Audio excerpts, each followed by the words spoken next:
Bienvenue sur Média TV Zoom dans cette chronique sur le monument historique qui attire le plus de visiteurs.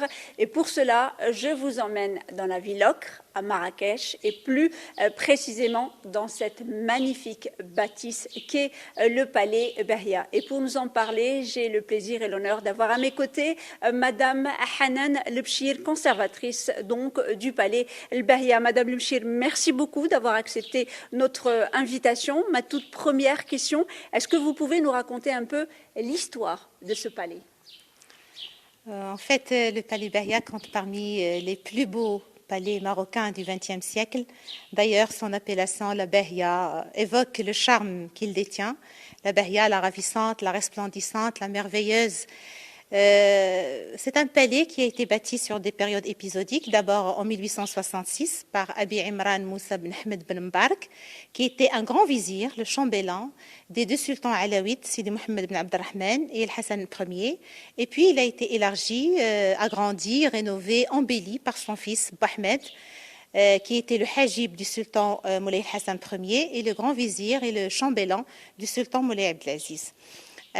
Après la mort de Bahmed en 1900, le palais a été, et l'avènement du protectorat français, le palais a été affecté au service du protectorat français. Il était une résidence du maréchal Lyautey, c'était la résidence générale du maréchal Lyautey.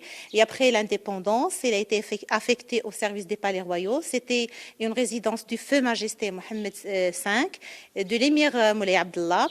Et en 1967, Feu Majesté Hassan II a affecté le palais au service de la culture en tant que monument inscrit patrimoine national en 1924. Alors le palais s'étend sur une superficie globale de 8 hectares et dans presque 37 000 mètres carrés de bâtis. C'est un ensemble de riades, de petites maisonnettes, de bâtiments de service, accolés les uns aux autres et reliés entre eux par des couloirs et des passages, avec des jardins intérieurs et des jardins extérieurs comme l'Agdel Bahmed. C'est un palais qui constitue un prototype de l'architecture arabo-andalouse, spécialement l'architecture civile arabo-andalouse, avec tout ce qui est rattaché à cette architecture, à savoir l'ornementation, le tracé architectural, les savoir-faire érudits. Il incarne aussi un savoir-faire et un savoir-vivre marocain avec tout ce qui est relié au patrimoine immatériel, parce que c'était un palais d'une grande personnalité marocaine et ça renseigne sur l'art de vivre marocain, comment vivaient ces personnalités, comment vivaient les Marocains au début du siècle, les salons, la disposition des meubles. Et il y a un grand projet l'année prochaine de faire meubler la Bahia comme elle a été le cas au début du siècle. Et vraiment, c'est un joyau de l'architecture arabo-andalouse et c'est le coup de cœur de la ville de Marrakech et du Maroc tout entier. Donc, Madame Hanan Lepchir, une très riche histoire. Est-ce qu'on peut dire que le palais El Bahia occupe une place particulière dans l'échiquier patrimonial donc, de la ville de Marrakech? Effectivement, le palais Bahia, c'est un joyau de l'architecture arabo-andalouse. C'est un bijou, c'est une destination. Il figure sur tous les circuits touristiques de la ville de Marrakech. Et il est le premier au niveau de la visite, au niveau du royaume. Il accueille entre 3 000 et 4 000 visiteurs par jour et parfois beaucoup plus. Le palais, il attire par sa beauté d'abord, par la qualité de sa décoration qui offre tous les savoir-faire artisanaux marocains, savoir le travail du zélige, du marbre, la sculpture sur plâtre, les plafonds peints à base de matériaux organiques naturels, le plan spatial et sa disposition, à savoir des riades internes avec des jardins quadripartites, des baies de plantation, avec avec comme je disais, une disposition architecturale assez spéciale, des couloirs et des passages labyrinthiques couverts ou à ciel ouvert. C'est une destination, comme je venais de dire. Il attire non seulement les étrangers, mais beaucoup plus les Marocains qui commencent à prouver cet intérêt pour le patrimoine marocain.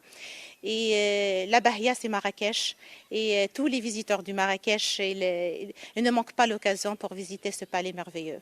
Alors, Madame Lebchir, c'est vrai, comme vous le disiez tout à l'heure, c'est un musée donc, qui a été construit entre la fin du 19e siècle et le début du 20e siècle. J'imagine avec le temps, avec tout ce qui se passe, il tient encore. C'est grâce notamment à un vaste programme de réhabilitation. Qu'est-ce que vous pouvez nous dire justement sur ce programme? Parce que quand on vient aujourd'hui, on a vu qu'il y avait quand même pas mal de chantiers. Qu'est-ce que vous pouvez nous dire sur le programme actuel et tous les programmes lancé par le ministère de la Culture pour la réhabilitation justement de ce palais? Alors, le ministère de la Culture, parmi ses priorités, c'est la restauration des monuments historiques et le palais Bahia ne manque pas. Il connaît d'une manière régulière et d'une grande cadence des grandes campagnes de restauration et de réhabilitation et de mise à niveau. Aujourd'hui, c'est vrai, vous assistez à l'une de ces opérations de restauration qui touche un peu à tous les plafonds en bois du palais. Mais avant, il y avait des campagnes de restauration qui se sont intéressées à tout ce qui est canalisation, à tout ce qui est structure, à tout ce qui est ornementation, pavage, peinture. Mais vraiment, le palais Bahia, il connaît toujours des opérations de restauration et comme vous pouvez le constater, il est toujours en bon état et grâce aux efforts déployés par le ministère. Alors justement, Madame Lebchir, le palais El Bahia comprend plusieurs salles, une dizaine de pavillons, donc vraiment un espace qui, en plus d'être un monument, se prête très très facilement à être un vrai et un véritable espace culturel. Est-ce que vous pouvez nous donner justement une idée de ce que vous organisez donc dans ce palais et une idée pour le public de Médien TV sur ce que vous allez organiser lors de la saison prochaine, c'est-à-dire à partir du mois de septembre? Effectivement, le Palais Bahia n'est pas simplement un monument à visiter, mais beaucoup plus un centre culturel et artistique qui commence à tisser des liens assez forts et profonds avec ses visiteurs, que ce soit à l'échelle internationale, nationale et aussi locale. Tout au long de l'année, il a été ponctué par des événements, des activités qui contribuent bien sûr à l'animation de ces espaces assez multiples et qui s'étendent d'ailleurs, comme vous venez de le dire, sur 8 hectares. Le Palais Bahia, comme je viens de dire, a été le coup de cœur de la ville durant le mois du patrimoine cette année.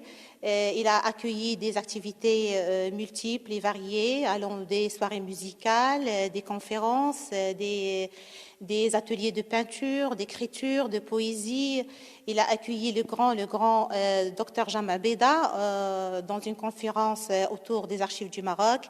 Il a organisé aussi des expositions temporaires, surtout sur 2 aspects du patrimoine immatériel marocain, à savoir le hammam traditionnel en tant que rite de passage, en tant qu'élément essentiel de notre patrimoine immatériel. Parce que le Palais Bahia, il comprend un petit hammam traditionnel privé du vizir Bahmed et on a pensé à l'animer par une exposition qui fait savoir et transmettre aux visiteurs, surtout étrangers, qu'est-ce que c'est que le hammam traditionnel marocain, les activités qui s'articulent tout autour, le hammam de la mariée, le hammam du baptême, le hammam de la purification du vendredi, etc. Et en parallèle, on a organisé également une exposition sur l'éducation traditionnelle au Maroc, une exposition qui a été bien appréciée par nos multiples visiteurs, surtout avec des objets qui ont été prêtés du musée Sidi Mohamed Ben Abdallah d'Essaouira qui ont alimenté cette exposition. Alors, pour l'année prochaine, bien sûr, avec l'ouverture de la session culturelle en septembre, le Palais continuera cette lignée d'activités. En collaboration bien sûr avec la Direction régionale de la culture et la conservation du patrimoine culturel Marrakech-Safi. et tous les services de la ville de Marrakech ou de la région Marrakech-Safi.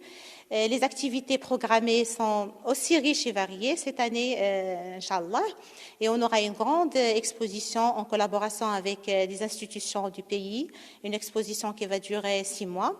Et en parallèle, il y aura des expositions aussi qui vont toucher soit au patrimoine matériel ou immatériel. Il y aura bien sûr, en collaboration avec toutes les associations de la société civile de Marrakech, avec l'Université Al-Qadriyad, avec tous nos partenaires, des activités qui vont donner et allouer au Palais Bahia l'éclat qu'il mérite en tant que patrimoine national et international.